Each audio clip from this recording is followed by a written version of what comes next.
And I've also recently joined Block 30 Labs. Not sure if you've heard about them, but we just launched some exchange-traded index funds.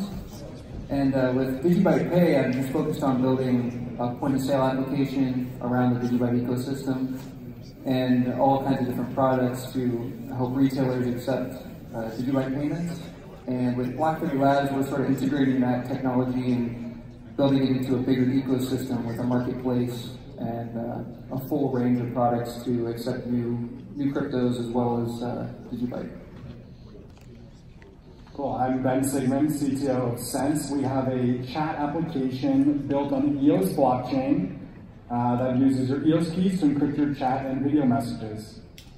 And I'm substituting it for Crystal. So you might have been expecting Crystal. If you're looking for Crystal, she wasn't able to make it. She's had a baby.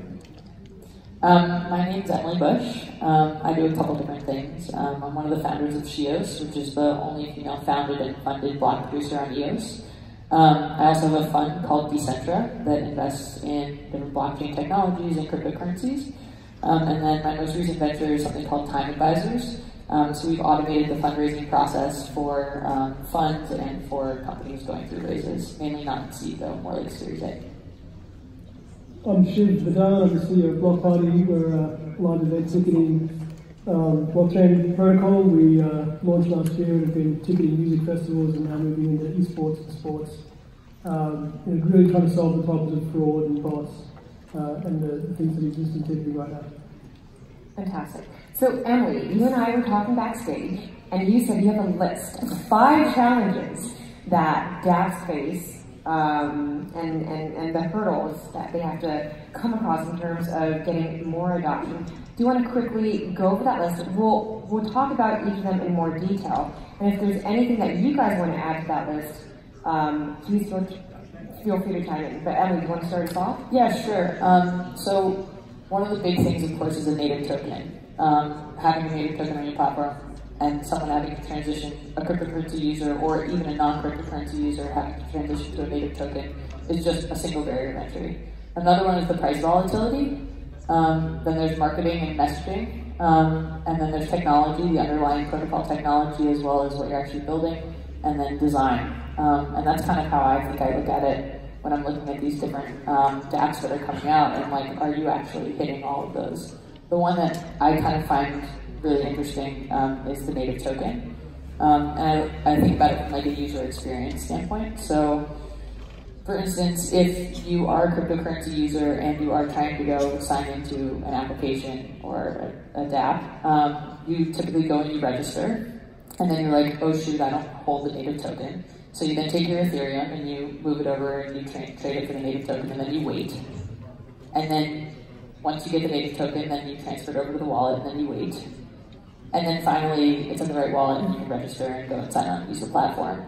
Now, if you're a non-cryptocurrency user, as probably everybody else knows in here, you sign on, you register on whatever application it is, and then you're like, what is a native token? And then you go beyond that to say, what is MetaMask? Or whatever you're using to transfer it, and then most likely you get lost somewhere in Instagram and forget the entire process. And then if you actually are a regular platform that isn't decentralized, that doesn't have a native token, it's such a simple model. You just pretty much go on, you use Google, Facebook, or a credit card, and you're in, you use the platform.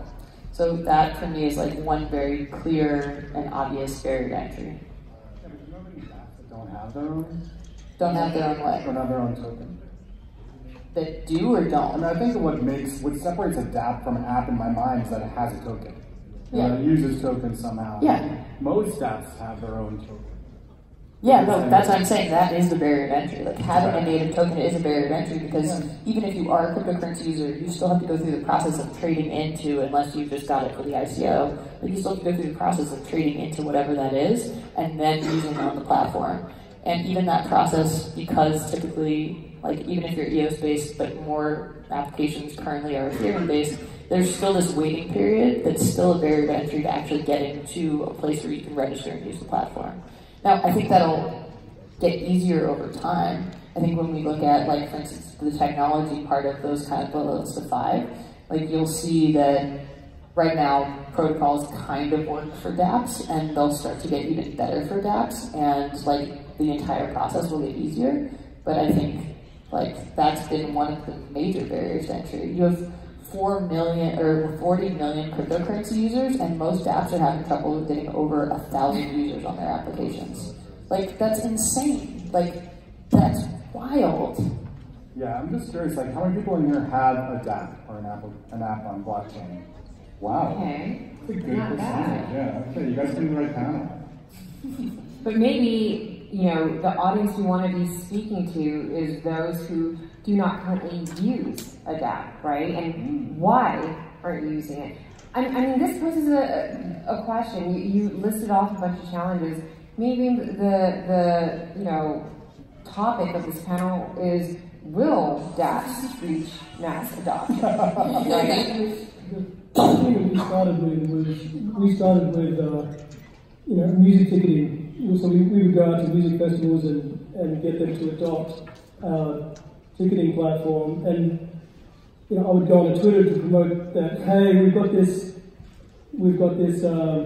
ticketing platform on the blockchain, but I wasn't really targeting crypto people. I was targeting music people who wanted to, you know, 99% of the people that were going to the concerts were non-crypto users, and I would get this massive backlash. Blockchain, what the F is this?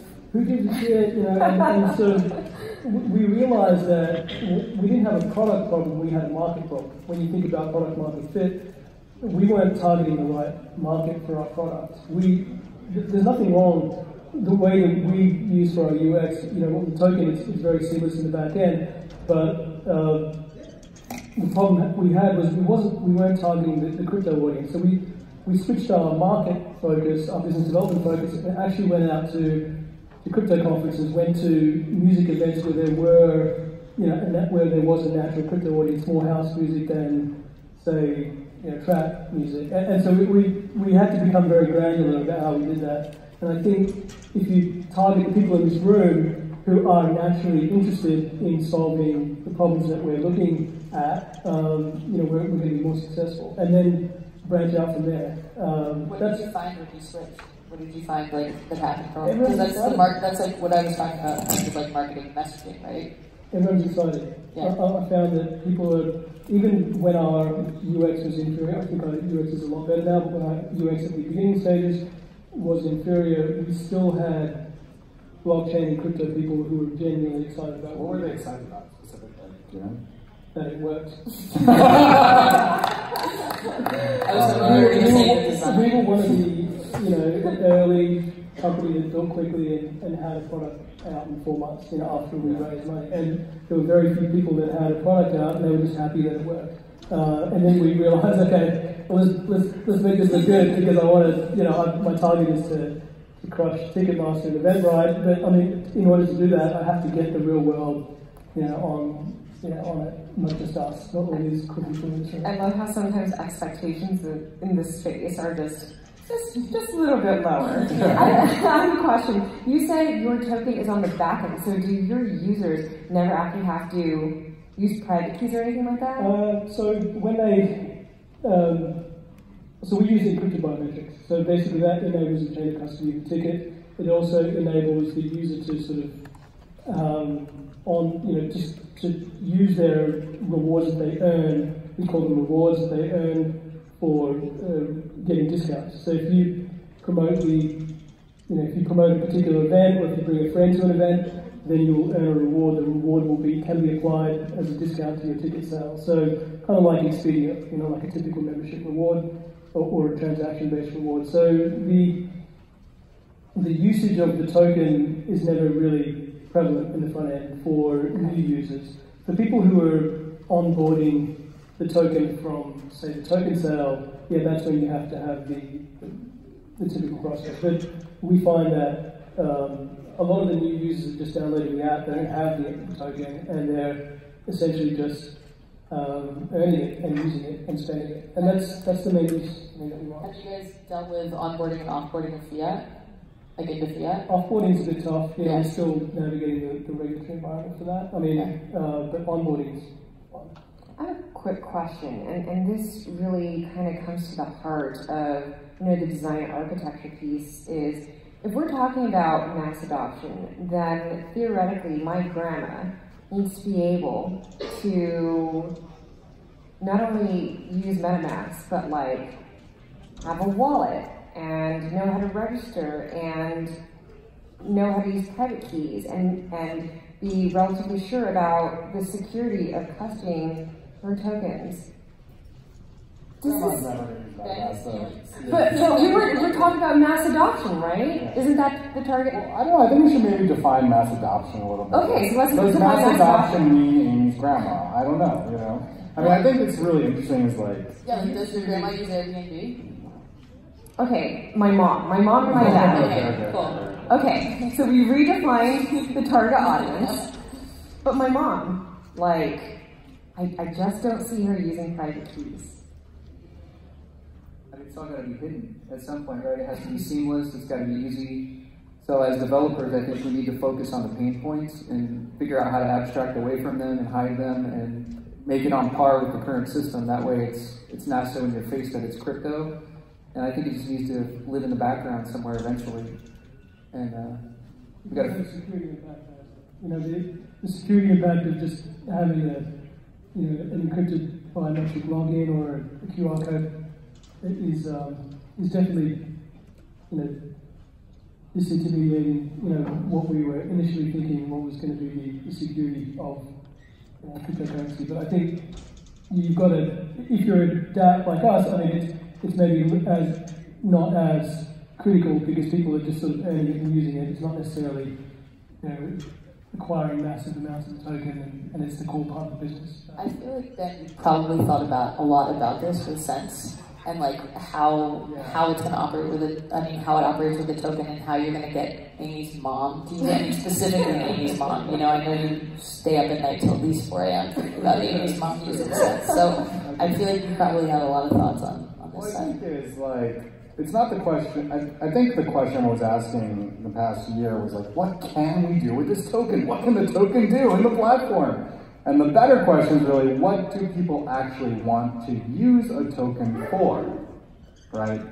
So because like, for most, we can come up with a million things that tokens can do. They have all this possibility of things that they can do, but if no one wants to actually use them for those things, then it's pretty much useless, I mean, so one of the things that we've thought about at Sense Chat is like, something that can be actually tokenized in chat is like the likes and weights of messages, and so using the token to transfer value, like when you like someone's message, it actually is you saying like, hey, I really value whatever you put there for whatever reason. Maybe it was funny, or maybe it made a really great point, made you think about something.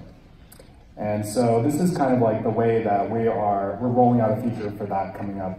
That's one of the use cases of the token here, which is, it's not totally invisible to the user because they're going to choose, oh, I liked this message, now how many tokens go along with that like?